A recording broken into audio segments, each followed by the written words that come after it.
Hi, and welcome back to your next lesson, which is about what is Feng Shui?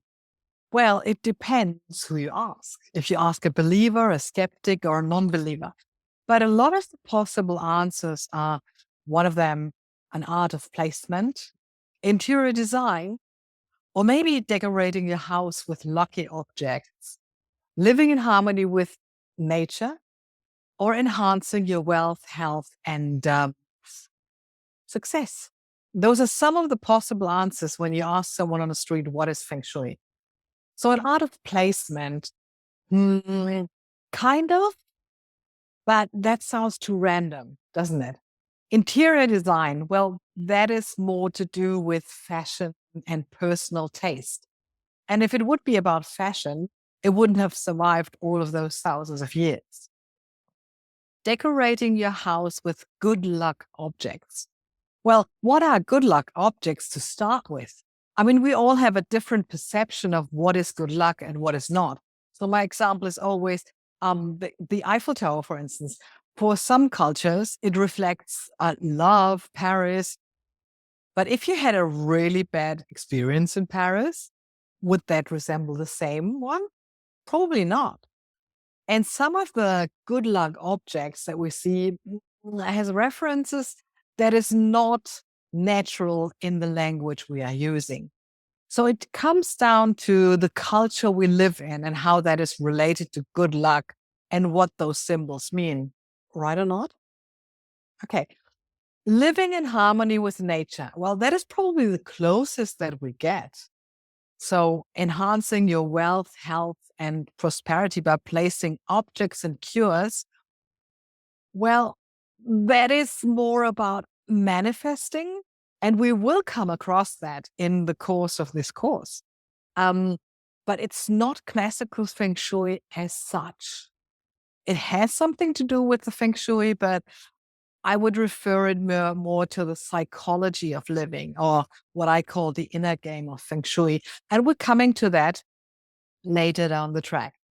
So what is it actually? Well, the philosophy of Feng Shui is really tapping into and finding the good qi. So living in harmony with nature is probably the closest that we would get in this case, but it is about tapping into the good qi, finding the good qi. So how do you find the good qi? Next question. So Feng Shui is about assessing the flow of qi on a property. So you will probably agree that a property on top of the mountain has a different quality than at the bottom of the mountain. In a valley is different than on a meadow. If it has a river alongside, it's different than there's a waterfall right behind you. So it is about assessing the flow of qi in a property and how it affects the residents living there. It's harnessing this qi from the external environment into the home to benefit the residents. This is what we say is the Feng Shui.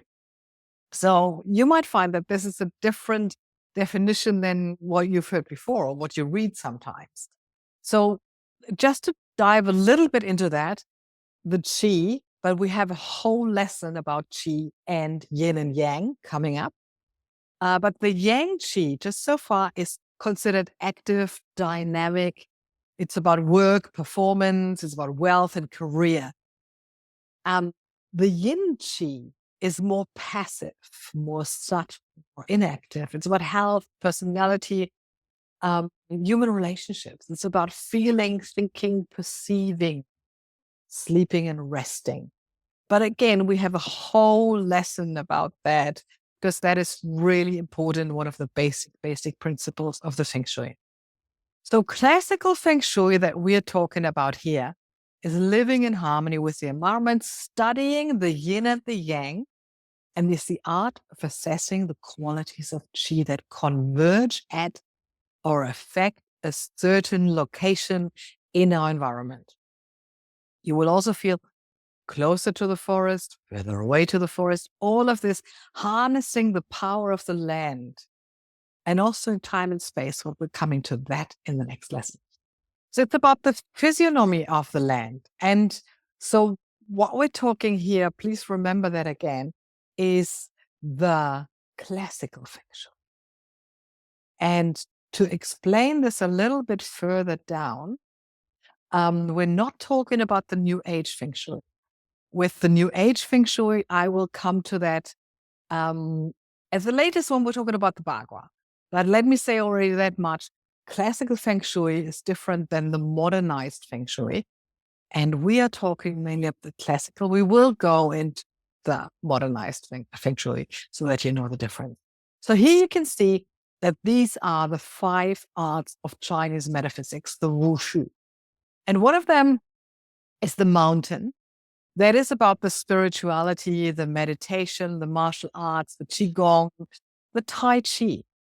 The next one is traditional Chinese medicine, which is also known with acupuncture, herbs, and really beautiful, beautiful art to practice that one. Divination is about the Qi Dunjia, for instance, or the I Ching. The I Ching I personally use, and I will get down to that also. Or the plum, you may have heard about the plum blossom divination. That's also a big chapter, which we will not touch in here. And then the destiny, that's about the BaZi. That is the Chinese horoscope. We will strive that definitely. And if you want to know more, always just ask me. There's also another one called the Purple Star Astrology and the 7 Stars, which we will not touch here. And then last but not least, it's about the study of the forms, the physiognomy. And that has to do with face reading, palm reading, astronomy, and the Feng Shui. So the Feng Shui belongs into the study of forms. And that already tells you something, that it's about the form of the property, the form of the land, and also the forms in your house and the forms of the house, for instance, also. So the origins, as you can see in all of those 5 arts, the origins of classical Feng Shui are the interpretation of the natural world by observing the stars and the nature around. So this was necessary in many cultures. Most cultures have something like that. And it's just that some of the documentation has been lost, unfortunately, over the last decades. So it was necessary, of course, for agricultural systems and important to know the passage of time. So this is why it was necessary to dive deeper into that. So let's look at, what does Feng Shui actually mean? I'm talking about the words. So the words itself mean wind and water. And one of the classical Feng Shui teachers once said, Feng Shui is about looking at the soil and tasting the water. And that makes me laugh every time. You know, you may or may not know that I studied geography back in the days, and with some other stuff. And one of my professors always said, when we were out in the landscape and field studies and all of these things, he was always saying it's about tasting the soil and looking at the water. So we always had to taste the soil, what the consistency of it, what's in it, how does it taste. So that was really funny. When I came across this quote, Feng Shui is about looking at the soil and tasting the water, it kind of made much more sense to me than my personal experience back at university. So here we go. But similar, same, but different, kind of. So talking about the water is really, a property is always seen as beneficial if there's a nearby source of running water. That was very essential back in the days, especially for agricultural reasons, but also because water was considered the highest carrier of good qi, a source of fresh energy. And so a slow-moving river, very slow-moving river, would be considered stagnant qi, and that can cause problems. We look at that in module 3, by the way. If it is too fast, it takes the luck away too quickly. So a meandering river is ideal. And nowadays, of course, you also have to consider pollution to regard floating water close to your property as beneficial or not, carrying good chi or bad chi, closer to the mouth of the river, and whether there's a big city before the river comes to you, and. So we also have to consider that now. And wind, of course, is about the quality of the wind carrying the chi as well. I mean, harsh wind, soft wind, what does it carry? Is there industrial pollution in the air? All of these things. And but we will dive into that more deeply into the lesson about chi itself, which is very soon to come. So these concepts about wind and water and what I told you about it right now shows already that we don't deal with a static system here. In the Feng Shui, in the contrary, it's very much about change. And this is what we need to deal with. I mean, especially in those last years, isn't it? So about the change, and this is where the Feng Shui can help you dealing with those changes. Because change is inevitable. Like the tides of the sea, like the exhalation after the inhalation. And everything about change is really in the I Ching, the Book of Changes, which is another very interesting part of Chinese metaphysics. I mentioned it before. And I personally use the I Ching for my daily and weekly planning. And it's fascinating. I find it. Okay. So Feng Shui is also about another change. It's about the falling and rising of the energy throughout the decades, throughout the year, the seasons, throughout the day. You realize that the energies are different. And why that is, we will see in our next lesson about yin and yang. So the impact that the surrounding has on us is different for every single person. And that is why one house may suit one person or one family, and the next family is like, not for me. So if you looked at homes or different apartments or flats, you will realize that you walk into it and it's like, I don't know. Or you walk into it like, oh, this is it. And you will find the same flat or the same house will not appeal to someone else. Another factor that's really important in the Feng Shui, and we will look at that in the exterior section, is the positioning the house on the property. Where is it on the property? Then the positioning of the rooms in the house, the composition of the furniture in the room, the light, the color, the materials, all of these things lead to the perception that we have about this place. But that is secondary to the exterior, and we will deal with that one in module 4. So Feng Shui can benefit our lives in so many ways. So even if we only scratch the surface to begin with, but by beginning to becoming aware of factors that make you feel uncomfortable and therefore starting to change that, we also gain insights into ourselves. And this is, again, what I call the inner game of Feng Shui. And I want you to be aware. I want you to take just one step at a time. Don't change too much too quickly. We want to be aware of the changes of the vibration around us. And it's all about vibration, isn't it? But again, more to that later on.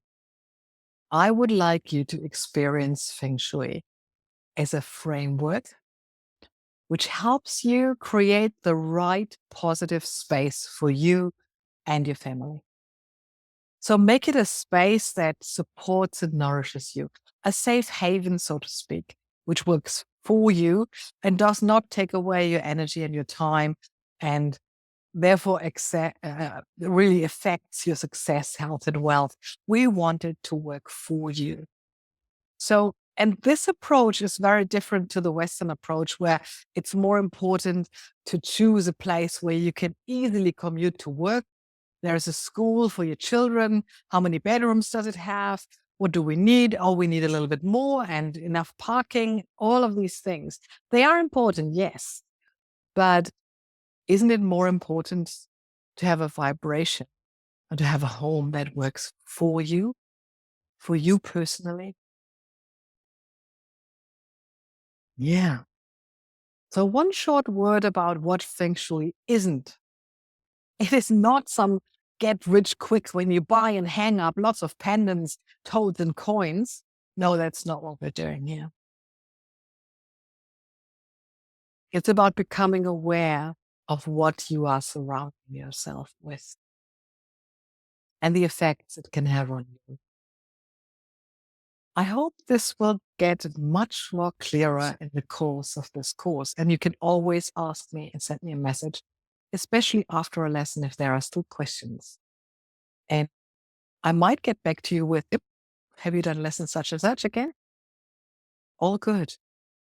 So I want you really to bear in mind that what we're not doing is hanging up crystals and waiting for our lives to change, because that is not how it works. At least not in my course and not in classical Feng Shui. In the next lesson, we will talk about new basic concepts. For instance, there's a difference between long-term Feng Shui and short-term Feng Shui, depending on your goals. There's a different schools and different approaches in Feng Shui. And it's also about vocabulary again in the next lesson, so that we all talk about the same thing. And I hope that this will bring some more clarity to you. Well, looking forward to seeing you again in our next lesson. Bye for now.